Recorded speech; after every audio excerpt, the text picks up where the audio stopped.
Hello friends, welcome back to Wow IAS. Welcome to the discussion on daily MCQ. Today is 4th of October 2021 and now we are going to discuss 5 MCQs which are important for the prelims 2021. Now let's quickly begin. First let us look at the question that was asked on Saturday, and the question was, which country recently harvested space rice?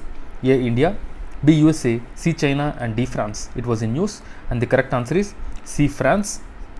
China. Some of you have given the correct answer as well. It was Rajesh, Aarti, Abzur Qureshi, Shubham Basak and Pankaj Verma who gave the correct answer. Now let's discuss this question. So if you see this space harvested rice, basically the space rice is the rice produced from seeds that went to a 23-day lunar voyage in Chang'e 5 rocket of China. They are exposed to the cosmic radiation and they experience zero gravity, and they are said to be, you can say, they produce higher yields. That is a major advantage. They produce higher yields, right? So this is all the information that we need to know about space race from the examination point of view. Now let's quickly move on. Guys, as you know, daily we upload MCQs and these MCQs will definitely help in your prelims examination. So do make the best use of this initiative.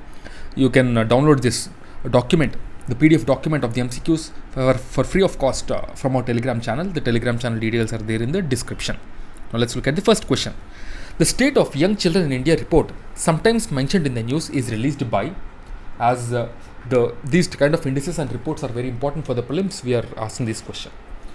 So options are A. UNICEF, B. Niti Aayog, C. Mobile Creches and D. World Bank. The correct answer is C. Mobile Creches. So if you see this State of Young Children in India report, it measures health, nutrition and cognitive growth of children in the years of 0 to 6. The Young Children Outcome Index and the Young Children Environment Index are part of this report. The overall India score is 0.585 on a scale of 0 to 1. Kerala, Goa, Tripura, Tamil Nadu and Mizoram are among the top 5 states for the well-being of the children. Assam, Meghalaya, Rajasthan, Chhattisgarh, Madhya Pradesh, Jharkhand, Uttar Pradesh and Bihar have scores below the country's average.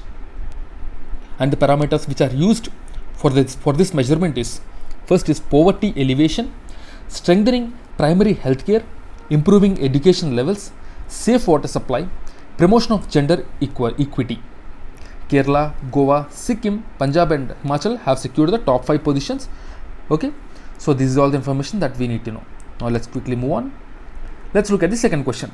Consider the following pairs. The regions and the country is given, so we have to match it. So the regions are Darfur, Novaya Zemlya, third one is Kivu, and the countries given are Sudan, Japan, Democratic Republic of Congo. So we have to match them. A1 only, B2 and 3 only, C1 and 3 and D1, 2 and 3. So if you see this question carefully, here the regions, if you see the Novaya Zemlya, this name doesn't sound Japanese. So you can directly eliminate this. But Darfur, it is there in Sudan, it was in news. And Kivu is there in Democratic Republic of Congo. Kivu Lake is also very famous lake. So the correct answer is C, 1 and 3. So Kivu basically, it is a region in Congo bordering countries like Burundi, Rwanda, Tanzania and Uganda. Kivu region represents the high point of the East African Rift Valley. Lake Kivu is one of the great lakes of East Africa, situated between the Democratic Republic of Congo to the west and Rwanda to the east. The Novaya Zemlya is an archipelago of Russia. It is situated in the Arctic Ocean in the extreme northeast of Europe.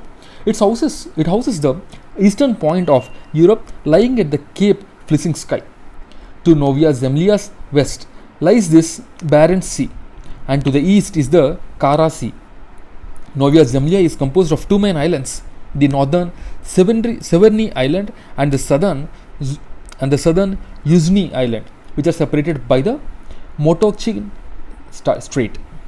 It is the Matokhin Strait. Okay, and a war has been going in the Darfur region of Sudan, so that's why this was in news. So Darfur is a region in Sudan. Okay, Darfur, Sudan. The Darfur is largely a semi-arid plateau with the Marin Mountains, a range of volcanic peaks rising up to 3042 meters of the topographic prominence. The region's main towns are Al Fashir, Jenia, Niala. So these are the main towns. Okay. Now let's quickly look at the third question.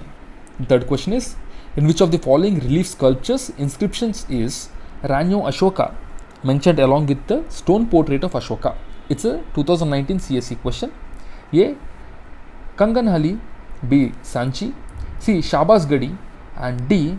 Songura. You have to choose the correct option, and the correct option is A. Kanganhali. So Kanganhali basically is located in Karnataka, and it is a sculptural depiction of the emperor with his queen and attendants, and they are carved on a slab with Raja Ashoka mentioned along with the stone portrait of Ashoka. This is the first ever sculpture of Ashoka with his name inscribed. Shahbazgarh is basically a place in Pakistan and is known for the rock cut edicts of the Mauryan Empire Ashoka. Shahbazgarh rock edicts are cut into surface of two large boulders on the side and a small rocky outcrop in the valley of Peshawar. Sanchi Stupa is located in Madhya Pradesh, and it is one of the earliest Buddhist monuments built by Emperor Ashoka. The Songura, if you see Sogura is a place where the copper plate inscription written in Prakrit in the Brahmi script was discovered. It is in Uttar Pradesh. Right? Now let's look at the fourth question. In the federation established by the Government of India Act of 1935, residuary powers were given to A. Federal Legislature, B. Governor General, C. Provincial Legislature, and D. Provincial Governors. So generally, if you see the residuary powers are those powers currently which are not talked about, or you can say which are not there exactly. Those powers will later, those subjects, those are new subjects which will come eventually. So these powers, residuary powers, generally they are vested with the central government currently. So back then, if you see the 1935 Act, who is powerful? It is the Governor General who is powerful. So these are vested with the B. Governor General. So the Government of India Act 1935 vested the residuary powers in the hand of Governor General. The Government of India Act 1935 has 321 sections and 10 schedules. It is based on the four main sources: the Simon Commission, Third Roundtable Conference, the White Paper of 1933, and the reports of the Joint Select Committee. This act abolished the system of diarchy initiated by the Government of India Act of 1913 and established India as a federation which consists of provinces of the British India and the princely states. This act vested the central residuary power with the Governor General and categorized the federal subjects into reserved and transfer subjects. The reserved subjects are with the central government, that is defense, external affairs, and some other things like finance and all. And the transfer subjects are managed by the Governor General but on the advice of the Council of Ministers. Okay. Now let's look at the fifth question.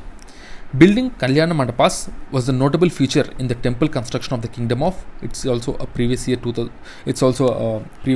2019 CSE ka. A. Chalukya. The options: A. Chalukya, B. Chandela, C. Rashtrakuta, and D. Vijayanagar. Kalyana Mandapa. So the correct answer is D. Vijayanagar. Every year question from Vijayanagar is coming, so read Vijayanagar very carefully. The Vijayanagar Empire was founded by Harihara and Bukka in 1336 AD. The chief characteristics of Vijayanagar architecture were the construction of tall Rayagopurams or gateways, the Kalyan Mandapams with carved pillars in the temple premises, the Garbhagriha, and the Amman shrine. The horse was the most common animal found on the pillars where sculptures were carved. Building Kalyan Mandapas was the notable feature in the temple construction of this kingdom. Virupaksha temple at Hampi and Hazarama temple of Devaraya I are the famous examples of Vijayanagar style of architecture. Right? Now let's quickly look at the question of the day. The question of the day is, which of the following reports are released by the World Economic Forum? First one, Global IT Report. Second one, Global Environment Outlook. Third one, Global Gender Inequality Index. Fourth one, Energy Transition Index. Fifth one, Human Capital Index. So you have to choose the correct option: A 1, 2 and 5, B 1, 2, 3 and 4, C 1, 4 and 5, and D all of the above. Do give your answer in the comment box, and tomorrow we will discuss this question. Right? Guys, as you know, we provide summaries for Vision Prelims Test Series, Vision Mains Test Series, Vision PT 365, and Vision Monthly Magazine. These summaries will definitely help in your preparation, and basically they will ease your preparation. They will ensure that you revise the maximum content in minimum time, which is very important in this last week. Do make the best use of this initiative. You can check the quality of this initiative from our Telegram channel. The Telegram channel details are there in the description. So that's it, guys, from my side. I'll see you again tomorrow with 5 more MCQs. Till then, keep studying and stay tuned. Jai Hind.